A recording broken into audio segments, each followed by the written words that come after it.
All right, let's go ahead now and listen in. Former Vice President Joe Biden addressing his supporters in Columbia, South Carolina. Let's listen in.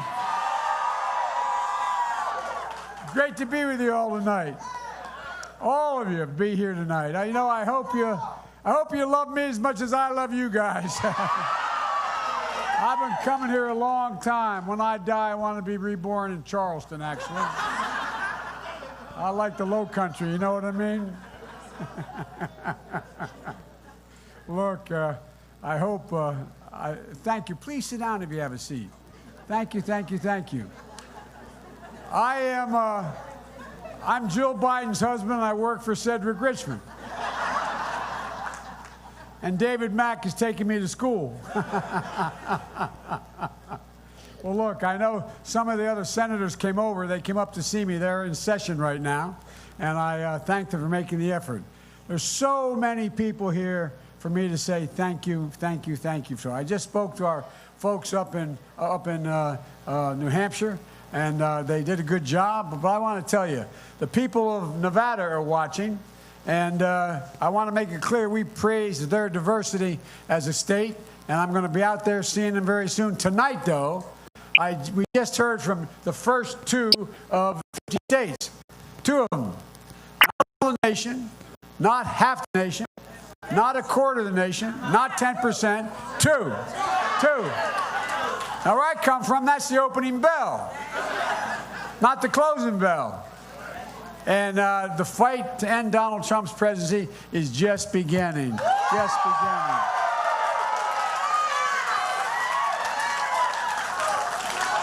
Thank you. It is important that Iowa and Nevada have spoken, but look, we need to hear from Nevada and South Carolina and Super Tuesday states and beyond. And look, we're moving in an especially important phase, because up till now, we haven't heard from the most committed constituency of the Democratic Party, the African-American community. And the fastest growing segment of society, the Latino community.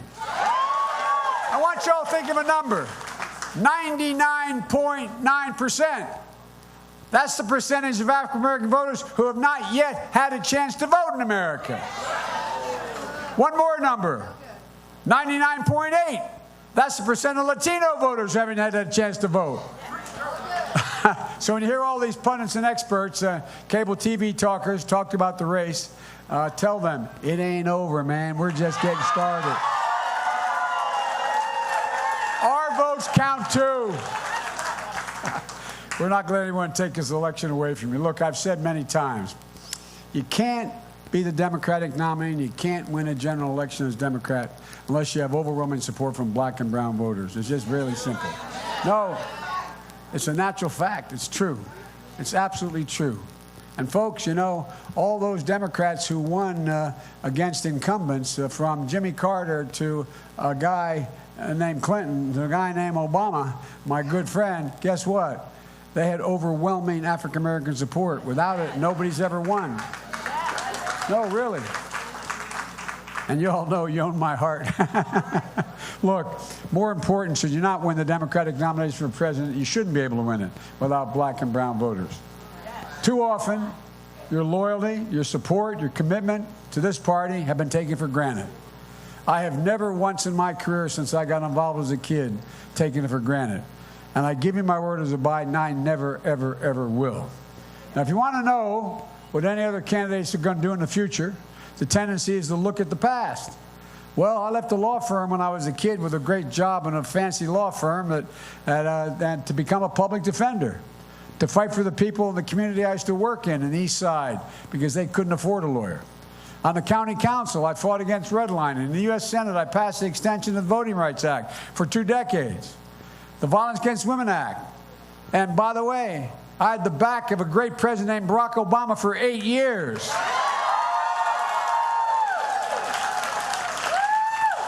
And by the way, we increased access to capital for African-American entrepreneurs. Let's get something straight. Given a chance, they do just as well as anybody else, and quite frankly, better, and they build neighborhoods. They build all communities.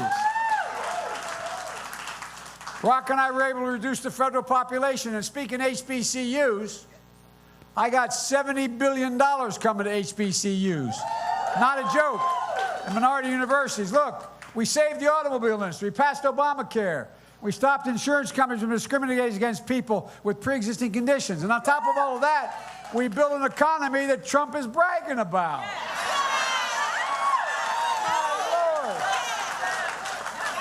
This guy squandered his father's fortune. Now he's squandering the economy we gave him. You all think I'm kidding. I'm not.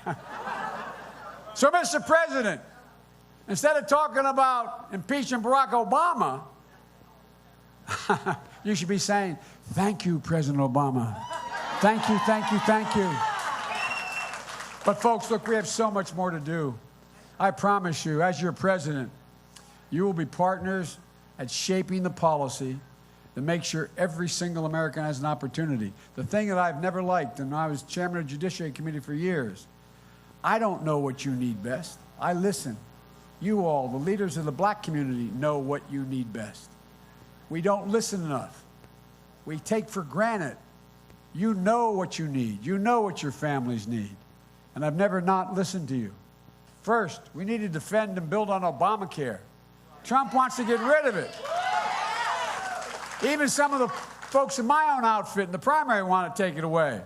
But I'll never let that happen. Folks, I was proud to serve as President Obama's vice president for 8 years with the honor of my life. And he's become a close personal friend. The whole family has been. Matter of fact, our granddaughters and his daughters are best buddies. They went to school together for 12 years in the same small class. Well, actually 10 years. But they're still hanging out with one another, even though they go to different schools. Where are you? I'm up at Michigan State. I'm up at the University of Michigan. What are you doing there? I came up to see my, Anyway, all I know is I get to pay for the plane ticket. Anyway. But I was never prouder than the day that we passed Obamacare.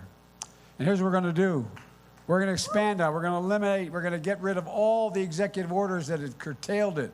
We're going to increase funding into research for finding cures. Too many of our families are dealing with cancer, diabetes, African Americans, maternal health disparities. Look at them. In the United States of America, today, there's an incredible disparity. It's sinful. It's sinful. It's an indictment of the entire system. And by the way, you all know education is a great equalizer. We need to treat it that way. Every child has the same capacity when they're born. Every one of them have the same capacity. Every child deserves a great education, no matter what your zip code or your income level. And I put my money where our mouth is. We're going to triple Title I funding to give our teachers the pay raise they need. Make sure every three. By the way, we're losing. We already are 115,000 teachers short. By 2025, you're going to be 250,000 short. And who's going to get shortchanged? The people, you darn right they are.